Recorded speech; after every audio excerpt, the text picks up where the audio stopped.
Olá!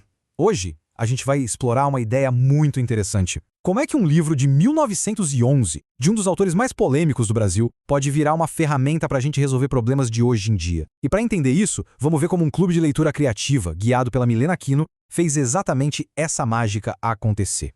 A pergunta parece um pouco fora da curva, né? Mas vamos mergulhar nela de cabeça. A gente vai usar como guia um clássico do Lima Barreto, O Homem que Sabia Javanês, e um método de leitura bem específico que foi o foco de um encontro nesse clube de leitura. Ok, mas antes de pular para o livro e para o método, a gente precisa dar um passo atrás e conhecer a figura por trás da obra. Afonso Henriques de Lima Barreto. Porque, olha, entender as polêmicas dele é a chave para sacar o poder do que ele escreveu. E aqui que a história fica boa. Lima Barreto é visto de maneiras completamente opostas. Para uns, ele é um crítico social genial, à frente do seu tempo. Para outros, uma figura ressentida, quase insuportável. Dois extremos. É impressionante, não é? A vida dele foi toda costurada com essas contradições. Ele detonava a Academia Brasileira de Letras, mas tentou entrar lá 3 vezes. Criticava os militares, mas trabalhou no Ministério da Guerra a vida toda. Ele simplesmente não cabia em nenhuma caixinha. E claro, toda essa confusão, toda essa polêmica teve um preço. Por décadas, a obra do Lima Barreto foi meio que jogada para escanteio na literatura brasileira. É só agora, bem mais recentemente, que esse resgate está acontecendo e a gente está começando a entender a dimensão dele. Bom, então vamos ao livro que está no centro da nossa análise de hoje, essa coletânea de 16 contos que foi o tema do encontro do Clube de Leitura, publicado, veja bem, há mais de um século. E o livro é uma coletânea de contos. O que isso significa na prática? Que é um formato que exige uma participação ativa de quem lê. O final é muitas vezes aberto, meio abrupto, como um convite para a gente preencher as lacunas e pensar a respeito.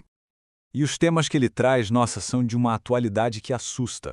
Burocracia, corrupção, síndrome do impostor, o famoso jeitinho brasileiro, parece que foi escrito ontem, de verdade. É aqui que a análise da Milena Aquino, lá no Clube de Leitura, dá um estalo. Ela defende uma ideia muito forte, que a emoção principal que o Lima Barreto queria provocar na gente com esses contos era uma só: raiva. Uma raiva diante dos absurdos da sociedade que ele descrevia. Ok, mas raiva? Como é que isso pode ser útil? É aí que a gente chega no método discutido no encontro da Milena Aquino, a leitura criativa. A ideia é justamente transformar essa emoção em algo produtivo. É uma mudança total de perspectiva, né? A proposta é parar de ser um consumidor passivo da história e se tornar um leitor ativo, que usa o que está lendo como se fosse um espelho para a própria vida, para os próprios problemas. Para organizar essa leitura, a Aquino usa uma estrutura de 4 passos bem simples e poderosa, chamada SEMA. Cada letra é uma etapa: resumo, sentimentos, imagens e mensagem. E olha só que genial como o método funciona na prática. A gente pega a história do impostor, o castelo, e transforma numa reflexão super profunda sobre verdade, mentira e os valores da nossa sociedade. De repente, o conto vira uma ferramenta de análise pessoal. Agora vem a parte mais legal. Vamos conectar esse método de volta àquela polêmica toda sobre o Lima Barreto. É aqui que as pontas se amarram de um jeito surpreendente.